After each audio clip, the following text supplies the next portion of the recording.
வணக்கம் நண்பர்களே. 75 days card சேலஞ்சில் இன்னைக்கு டே 7. இன்னைக்கு பைபாஸுக்கு காலையில் 6 மணிக்கே போயிட்டு 5 கிலோமீட்டர் நடந்துட்டு வந்துட்டு காலையில் சாப்பிட்டுட்டு 5 பேஜ் புக்கும் படிச்சிட்டேன். அடுத்தது ஈவினிங் கொஞ்ச நேரம் புது ஸ்கில்லெல்லாம் ட்ரை பண்ணிட்டு இருந்தேன்.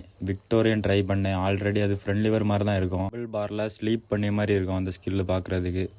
அதான் ட்ரை பண்ணேன். அதுக்கப்புறம் சிங்கிள் பாரில் எல்லாம் கொலாப் பண்ணி ஒரு ஸ்கில் ட்ரை பண்ணி பார்த்தேன். Pull over, roll, front lever, elbow front lever try பண்ணேன்.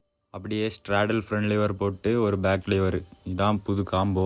நெக்ஸ்ட்டு 360 தான் அன்லாக் பண்ணணும். அது ஈஸியாக அன்லாக் பண்ணலாம் தான் நினைக்கேன். அன்லாக் பண்ணிடலாம். நம்ம ஈஸின்னு நினச்சா நம்ம மைண்ட் அதுக்கேற்ற மாதிரி ஈஸியாக ஆக்கிவிடும். இன்றைக்கி ஜிம்முக்கு போக முடியல, அதனால் வெளியே ஒர்க் அவுட் போட்டுட்டேன். அடுத்து நீடில்னு ஒரு ஸ்கில்லு புதுசாக ட்ரை பண்ணி பார்த்தேன். அது ஒரே நாளில் அன்லாக் பண்ணியாச்சு. ஒரு 3 இல்லை 2 வாட்டி கீழே விழுந்தேன். அடுத்தது 3ஆவது வாட்டி வந்துட்டு.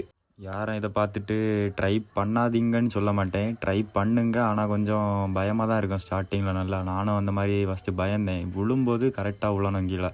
நம்ம மாற்றி விழுந்தோன்னே இங்கே நல்லா அடிபடும். வாலிபால் மேட்ச் நடந்து நான் ஒரு 2 மேட்ச்சு போனேன். அவ்வளோதான். வாலிபால் கிரவுண்ட்லேருந்து அடுத்தது வீட்டுக்கு கிளம்பிட்டு சாப்பிட்டுட்டு தூங்கியாச்சு. நாளை பார்ப்போம் நண்பர்களே.